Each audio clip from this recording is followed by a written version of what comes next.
झारखंड में लोकतंत्र के महापर्व की शुरुआत हो चुकी है। पहले चरण के तहत 43 सीटों पर वोटिंग जारी है, जबकि दूसरे चरण में 38 सीटों के लिए 20 नवंबर को वोट डाली जाएंगी। इस दौरान रांची में आज सुबह गवर्नर संतोष गंगवार ने अपना मतदान किया। वहीं रांची से जेएमएम उम्मीदवार महुआ माझी ने भी पोलिंग बूथ पर पहुंचकर लोगों से वोट डालने की अपील की।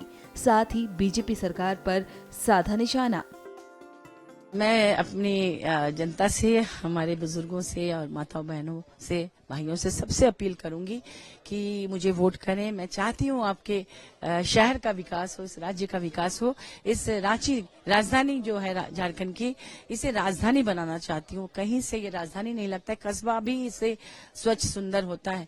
तो हमें एक मौका दीजिए। मैं एक साहित्यकार हूं, संस्कृति कर्मी भी हूं, पॉलिटिशियन भी हूं और अलग अलग क्षेत्र में काम करने का अनुभव रहा है। महिला आयोग में भी अध्यक्ष के रूप में काम की हूं, तो मुझे अलग अलग क्षेत्र का अनुभव है और देश विदेश में भी जाकर बहुत कुछ सीखने का, समझने का अवसर मिला है। तो मैं एक बड़े विजन के साथ इस राज्य के और इस अपने शहर के विकास में योगदान देना चाहती हूँ, आपकी सेवा करना चाहती हूँ, ताकि आप रोजमर्रा के जीवन में भी आप खुश रहें। अपने घर के आसपास की गंदगी ना रहे, नाली कचरा पानी में डूबा अंचल ना रहे, साफ सुथरा रहे, मच्छर ना रहे। उसके साथ साथ फ्लाईओवर जैसे माननीय हेमंत सोरेन जी ने बनाया अभी तुरंत, तो ये फ्लाईओवर ऐसा उन्होंने कहा 1 दर्जन बनाएंगे, क्योंकि जाम से मुक्ति देना जरूरी है। ट्रांसपोर्ट नगर यहाँ बनाया गया अभी अभी, इतना खूबसूरत। तो उसी तरह से यहाँ medical college, engineering college, MBA college, तरह तरह की यूनिवर्सिटीज, साहित्य एकेडमी, ललित कला एकेडमी, संगीत नाट्य एकेडमी, फिल्म सिटी, इन सबको डेवलप करना है। अगर बीजेपी कहती है वो सबसे ईमानदार पार्टी है, तो फिर उनके पास इतने करोड़ों के पैसे कहाँ से आते हैं कि उन्होंने इतना बड़ा ऑफिस सेटअप है, इतने स्टाफ उनके लिए सोशल मीडिया में भी काम कर रहे हैं, चुनाव प्रचार में इतने स्टार प्रचारक, उनके हेलीकॉप्टर का खर्च, हवाई जहाज का खर्च, उनके बड़े 5 स्टार होटल में रहने का खर्च, आने जाने का खर्च, कार्यक्रम का खर्च कहाँ से आ रहा है, ये भी बड़ा जांच का विषय है। इलेक्टोरल बॉन्ड ने सारी सच्चाई, सारे पोल खोल दिया कि कहाँ से अब चंदा ले रहे हैं।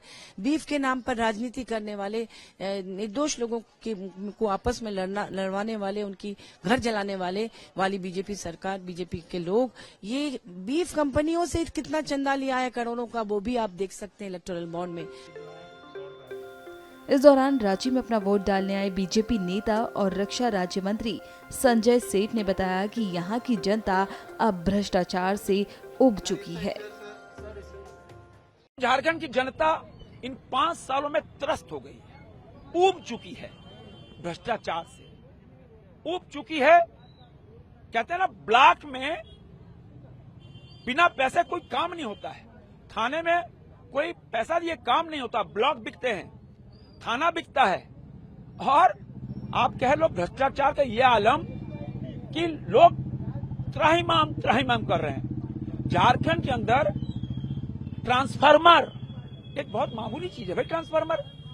ट्रांसफार्मर लगाने के लिए 15-15 दिन, 1-1 महीने चप्पल घिसनी पड़ती है। जब ट्रांसफार्मर लगता है तो लोग मिठाई बांटते हैं, अरे ट्रांसफार्मर लग गया भाई। सांसद जी जरा ट्रांसफार्मर का उद्घाटन कर दीजिए। आप देखो, झारखंड की परंपरा बन गई है इन 5 सालों के अंदर। ट्रांसफार्मर जहां लगता है, नारियल फूटता है, पंडित जी आते हैं, सांसद विधायक को बुलाते हैं, फीता कटाते हैं। ये हालत है ट्रांसफार्मर बदलने के लिए। इस राज्य को पूरी तरह रूल ऑफ लॉ कोलैप्स हो चुका है। अब राज्य की जनता 2/3 मेजोरिटी से भारतीय जनता पार्टी के नेतृत्व में सरकार बनाने जा रही है, तय है। वहीं पोलिंग बूथ पर पहुंचकर लोगों ने भी वोट डाले। आपको बता दें कि मतगणना 23 नवंबर को होगी। पहले चरण में 17 सीट सामान्य, 20 अनुसूचित जनजाति और 5 अनुसूचित जाति के लिए आरक्षित हैं। इसी चरण में 683 प्रत्याशी चुनाव मैदान में हैं।